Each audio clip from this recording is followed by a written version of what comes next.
फडणवीसांच्या आईबद्दल काहीही बोललो नाही, काही बोललो असेल तर शब्द मागे घेतो. टीकेनंतर मनोज जरांगेंचं स्पष्टीकरण.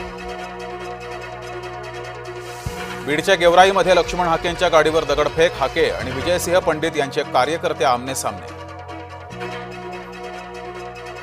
जरांगेंच्या पाठीशी अजित पवार. लक्ष्मण हाकेंचा खळबळजनक आरोप. काहीही झालं तरी मुंबईतलं उपोषण अटळ. मराठा आंदोलक मनोज जरांगेंचा इशारा. जरांगेंना मुंबईत येण्यापासून रोखा. गुणरत्न सदावर्ते यांची मागणी. नाशकातील आदिवासी संघटनांचा उल गुलान मोर्चा. मुंबई आग्रा महामार्गावर आंदोलकांचा ठिय्या. रोहित पवार यांच्या निशाण्यावर मंत्री संजय शिरसाट. संजय शिरसाट यांनी जमीन घोटाळा केला. रोहित पवार यांचं वक्तव्य. भाजपानं मुंबईमध्ये भाकरी फिरवली. मुंबईत भाजपाच्या अध्यक्षपदी अमित साटम यांची नियुक्ती. पुण्याची प्रभाग रचना अन्यायकारक. पवार गटाचा प्रशासनावर गंभीर आरोप. आगामी निवडणुकांसाठी नागपूर मनपाची प्रभाग रचना जाहीर. 37 प्रभागांमध्ये 4 नगरसेवक तर एका प्रभागात 3 नगरसेवक.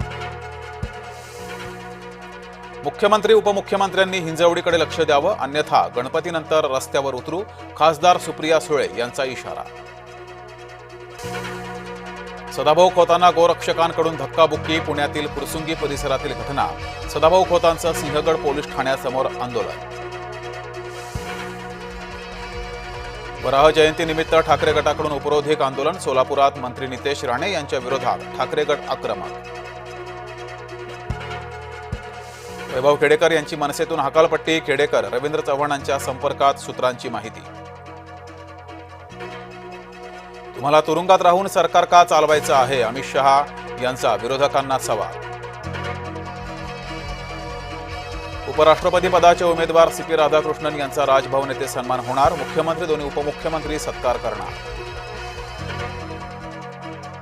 माजी उपराष्ट्रपती जगदीप धनखड यांचा राजीनामा तब्येतीच्या कारणामुळेच. केंद्रीय गृहमंत्री अमित शहांनी केलं स्पष्ट.